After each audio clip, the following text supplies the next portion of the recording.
Good morning. Last Sunday was Palm Sunday, and this coming Sunday is Easter. These calendar events are part of our lives. They shape us. In 2 Corinthians 10:5, the Apostle Paul spoke of the followers of Jesus Christ as those who are bringing every thought captive to obey Christ. Every thought? What about our thoughts of time? What about our use of time? Is time ours? If it is ours, it is certainly a gift from the Creator of all things. Many of us are thinking about time, even rethinking the time we have. With the shelter-in-place restrictions, with social distancing, with many changes surrounding us, some of us seem to think that we have more time on our hands. But we don't. We have the same amount of time that we had previously. However, many of us have been compelled to think of time differently. So how are we using the time we have been given? How do we spend our time? What are we doing? Many Christians are actually beginning to think more about the church calendar, the church year, which is one way that Christians have marked time. Although not commanded, the church year is one way to mark time according to the ways and the works of the Lord. Maybe it is one way that we could bring every thought captive to obey Christ. So, how do we observe time? How do we mark time? The fact is, we all already do something. We may mark time according to a 12-month calendar, or by recognizing birthdays or anniversaries, certain national holidays, or even the seasons of the year or the lunar calendar. We already mark time in some way. In the Old Testament, the Hebrews marked time according to a festival calendar, which the Lord prescribed.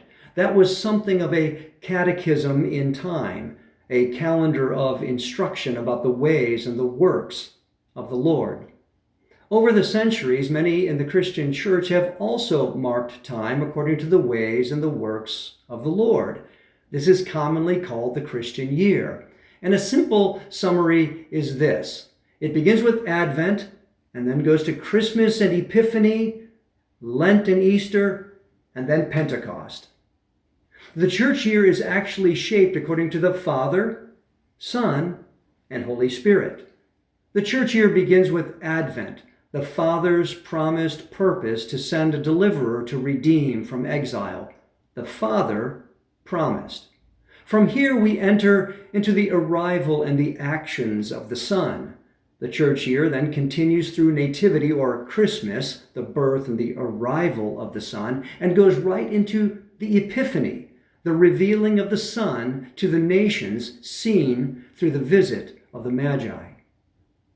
The actions of the Son continue. After a period of time, the Christian year enters into Lent.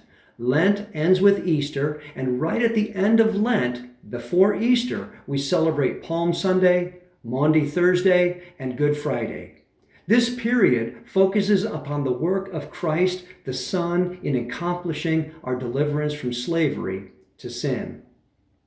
After Easter, 50 days later, we come to Pentecost, where we acknowledge the gift of the Holy Spirit, empowering the church to bear witness to the whole world. From Advent, the Father's purpose. Through Christmas, Epiphany, Lent, and Easter, the person and work of the Son, to Pentecost, the gift and graces of the Holy Spirit. We see the Trinitarian shape of the church year. Each of these seasons of the year are separated by lengthy periods of time called ordinary or common times. These are times of growth for the church, and our growth is only possible because of the Father's faithful promise, the Son's practice, and the Spirit's presence. So how do we mark the time we have been given? Do we take every thought captive in obedience to Jesus Christ? May the Lord bless you this day